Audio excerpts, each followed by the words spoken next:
কুয়া করেছিল তো তাকে ফেলার জন্য, কিন্তু পড়েছিল কি?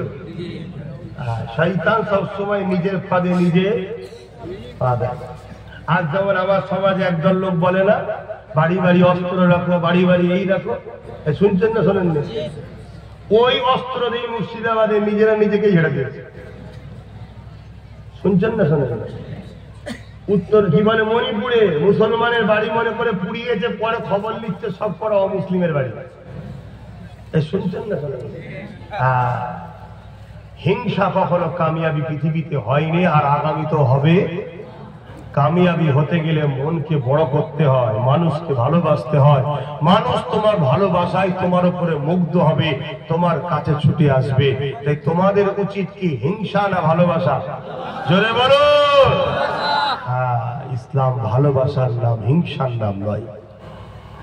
বাবেরা, নওজোয়ান তরুণেরা এইভাবে যুগে যুগে যুগে জালিম অত্যাচারে ফেরাউনের অনুসারীরা আজ ইসলামের পিছনে যুগে যুগে লেগে রয়েছে। এমন করে আমার নবী পাক যখন দুনিয়ার জমিনে আসলো, আবু জেহেল আমার নবী পাকের বিরুদ্ধে লাগলো। কবে লাগলো? 40 বছর বয়স পর্যন্ত নবী পাকের বিরুদ্ধে লাগেনি। নবী পাক যখন বলে দিল লা ইলাহা ইল্লাল্লাহ আনা মুহাম্মাদুর রাসূলুল্লাহ, আল্লাহ কে সাথ ইলাহা নেহি, मैं मोहम्मद अल्लाह के रसूल हो, সঙ্গে সঙ্গে বিরুদ্ধে লেগে গেল। কেন? আবু জেহেল জানে আমি যে মানুষকে মিথ্যা রাস্তায় রেখেছে, আমি যে মানুষের প্রভু সেজে বসে আছি, আমি যে মানুষের উপরে হুকুমত চালাতে লেগেছে, ইসলাম জুলুমকে খতম করার কথা বলে, মুহাম্মদ সত্য কথা বলছে।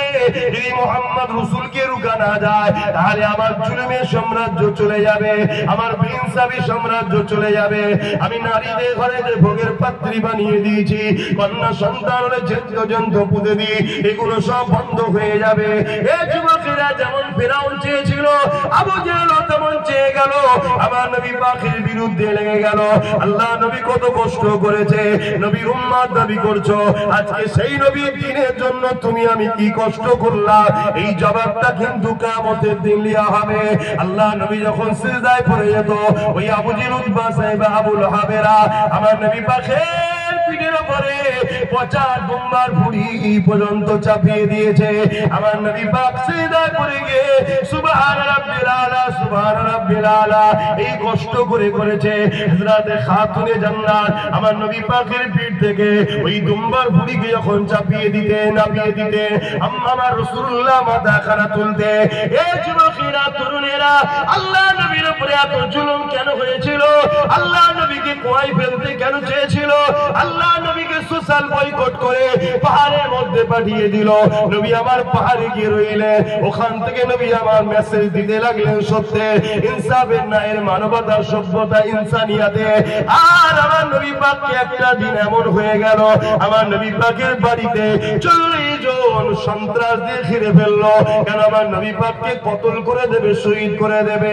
এই যুবকেরা, তরুণেরা, বাপেরা, একবারও কি চিন্তা করে দেখেছেন কত কষ্ট করেছে? কেন আমার নবীর বিরুদ্ধে লাগলো? আল্লাহ নবী তো এক প্রভুর কথা বলেছে, আল্লাহ নবী তো নারীদের অধিকারের কথা বলেছে, আল্লাহ নবী তো কন্যাদের হত্যা করতে বারণ করেছে, আল্লাহ নবী তো মায়ের পায়ের তলায় জান্নাত বলেছে, আল্লাহ নবী তো বাপকে জান্নাতের দরজা বলেছে, আল্লাহ নবী তো ক্ষুধার্ত মানুষকে খানা খাওয়াতে বলেছে, আল্লাহ নবী তো এতিমের মাথায় হাত বোলালে আমি রাসূলুল্লাহ আমার মাথায় হাত বোলানো হবে।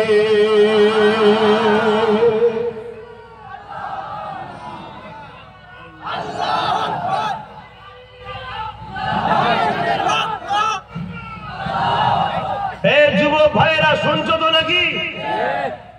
আজ দুনিয়ার রং তামাশাতে নবীর উম্মত তুমি গানে, যাত্রায়, হানসাতে, জুয়াতে, সুদেতে, ঘুষেতে, চায়ের দোকানে, বিভিন্ন জায়গায় আড্ডা দিয়ে তুমি জিন্দেগি কাটাচ্ছ। অপরদিকে তোমার মসজিদকে ভাঙার ষড়যন্ত্র হচ্ছে, তোমার মাদ্রাসাকে মিটিয়ে দেওয়ার ষড়যন্ত্র হচ্ছে, তোমার নবীর দ্বীনের বিরুদ্ধে কালিমা লাগার ষড়যন্ত্র হচ্ছে। তোমার একটু হুঁশ নয়, তোমার একটু খেয়াল নয়। মনে রেখে দিও, আমার আল্লাহ ছাড় দিয়েছে, ছেড়ে দেয় রে। পৃথিবীর সব থেকে সুপার পাওয়ার আমেরিকাকে ছাড় দিয়েছিল, সামান্য একটু ধরেছে, আমেরিকা দিশেহারা হয়ে গেছে। গত পরশুদিন থেকে আবার 170 স্পিডে ঝড় আসছে আর ভূমিকম্প হচ্ছে। অনেকে আমেরিকার একজোট ঢাকার জন্য বলছিল ওগুলো হলিউডের সিনেমা হয় না, সেগুলো অরিজিনাল নয়, অরিজিনাল নয়। তোদের এই বলার জন্য আবার একটা এসেছে কি 170 স্পিডের ঝড় আর ভূমিকম্প। ইজা জুলজিলাতিল আরদু জিলজালাহা, জমিনের উপরে যখন পাপ করবে, জমিনের উপরে গরিবকে যখন লুটা হবে, জমিনের উপরে এতিমের হক যখন মারা হবে, জমিনের উপরে নারীদের অত্যাচার উপরে যখন জুলুম করা হবে, জমিনের উপরে অসহায়কে যখন অত্যাচার করা হবে, জমিনের উপরে যখন বেইনসাফি হবে, জমিনের উপরে জিনা বিক্রি মদ সুদ গান যত বাড়বে, আমার আল্লাহ এই জমিনের উপরে তত কঠিন কঠিন বিমার দেবে, তত কঠিন কঠিন ভূমিকম্প দেবে, তত কঠিন কঠিন ভাইরাস মালা মুসিবত আসবে। তাই বলি সুধরে যাও মুসলমান, সুধরে যাও। তুমি কি ভাবছো আমার দুবেলা দুমুঠো খাওয়া তো হচ্ছে কারো ভিক্ষাতে? তোমার খাওয়া বেরিয়ে পড়বে। কবরে ঢুকলে 99টা সাপ, দুমুখো সাপ 99টা থাকবে। আজ যখন আব্বাস সিদ্দিকী বলে হক কথা, আজকে একদল মুনাফিক আবু জেহেলের চালার আমার সমালোচনা করে না, করে না? আওয়াজ দিয়ে বলুন। দুঃখের বিষয় ওরাও মুসলিম দাবিদার।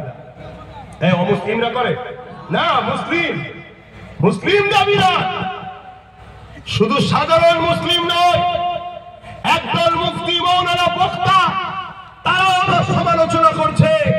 খেয়াল করে দেখুন এই মুফতিগুলোকে, ওই মৌলানা ওই বক্তাগুলোকে আজকে জালিম শাসকদের সঙ্গে গায়ে গা মিলিয়ে তারা চলে। শাসকের দালালি খেয়ে আজকে তারা আমার সমালোচনা করে। কেন? আমি জুলুমের বিরুদ্ধে কথা বলি, মুসলিমের পক্ষে দাঁড়াই, আমি অত্যাচারের বিরুদ্ধে কথা বলি, অসহায়ের পাশে দাঁড়াই, আমি এতিম গরিব বিধবাদের পক্ষে দাঁড়াই, আমি আদিবাসী দেখি না, দলিত দেখি না, সাঁওতাল দেখি না, ভক্তি দেখি না, যার উপরে জুলুম হয় তার পাশে দাঁড়িয়ে যে জুলুম করে তার বিরুদ্ধে কথা বলি।